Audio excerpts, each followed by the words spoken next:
Hello, my Backspin username is Dionysius. This is my first video in a second series of videos geared towards rookie bingo money players.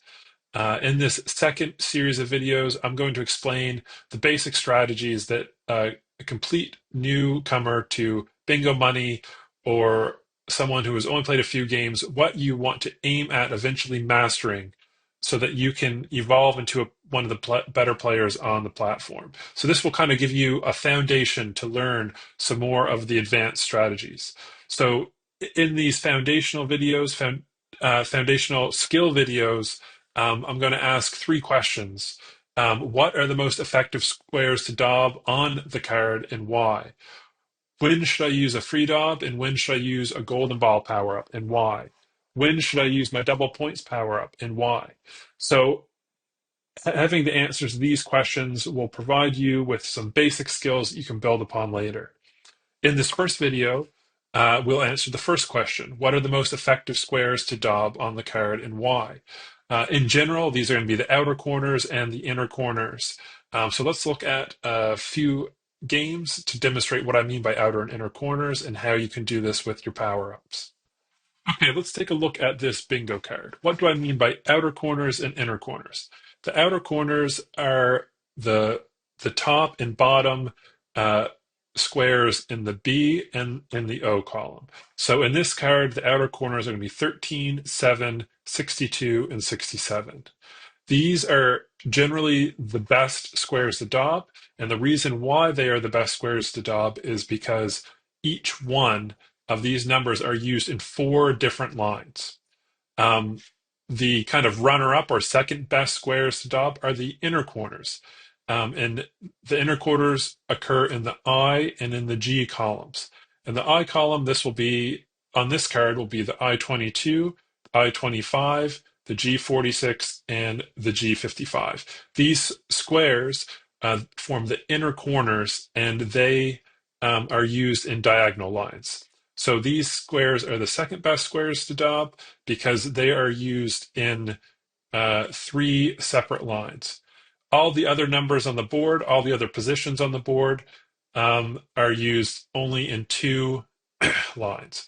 The outer corners are used in four, the inner corners are used in three, so they are the more effective lines to daub.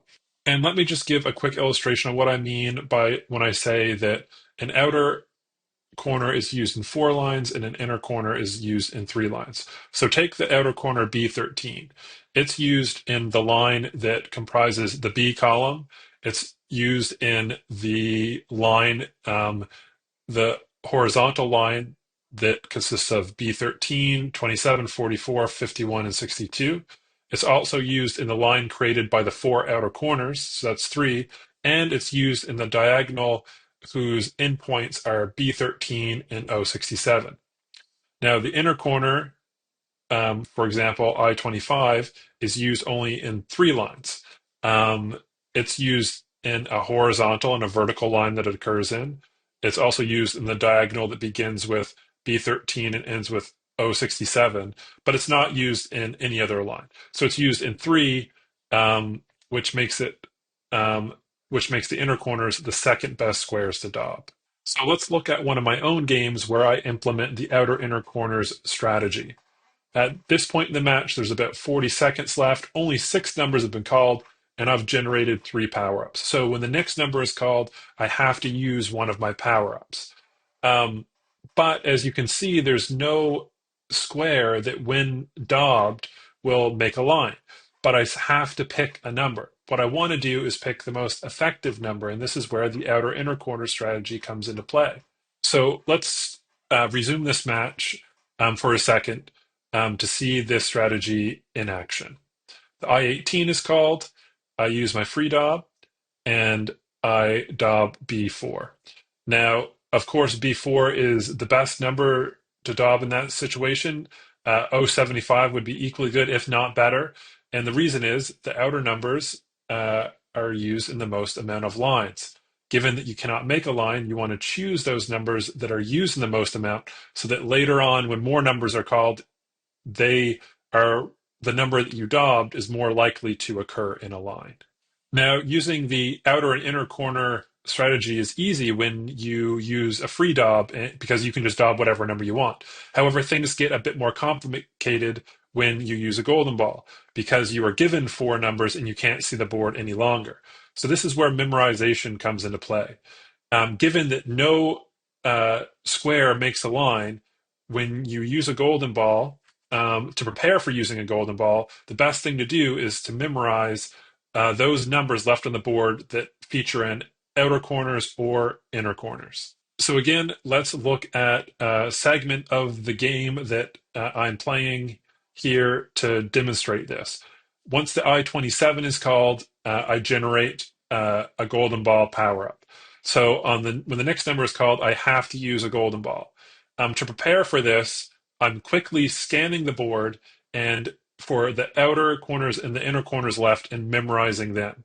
So in this case, I've memorized the 22, 52, 57, and 75 to prepare for using the golden ball. So let's take a look at the part of this game where I implement the outer inner corner strategy with the golden ball. Now, what's going to happen is the I-23 is called, and when the I-23 is called, I use the golden ball with those four numbers that I've memorized in mind. So let's start the match up here. The I-23 is called. I use the golden ball. I scan. I see the 75 that I've memorized, and I choose it. Now, another number is going to be called quickly, and so I have to have those numbers memorized. I had the 52 memorized, and I choose it from the numbers offered. And again, we'll let the game play so you can see this strategy implemented even more. So the 72 is a good number, but the 22 and 57 are good as well. The 72 is good, obviously, because it creates a line, but the 22 will eventually create a line with the 57.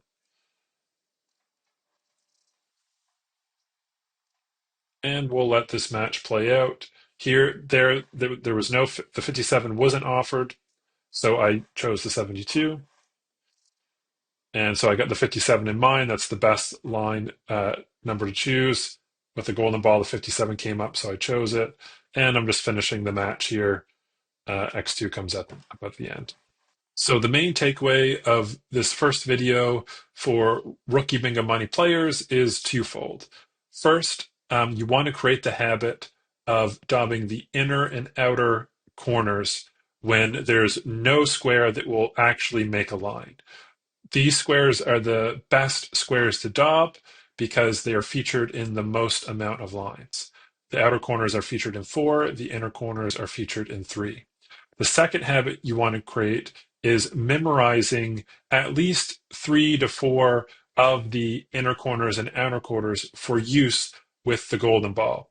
When you use the golden ball, you're only given 4 numbers and you want to pick the most effective one. So you need to memorize those inner and outer corners. Those are the two takeaways from this first video on strategies for rookies. I hope this video on rookie bingo money strategies was helpful to you.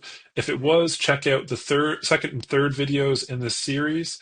The second video asks the question, when should I use my free daub and purple and golden ball, and why? Essential to that video is the concept of pre-daubing, which I'll explain to you. And the third video asks, when should I use my X2 or double points power up and why? I'll have links to those videos in the description below.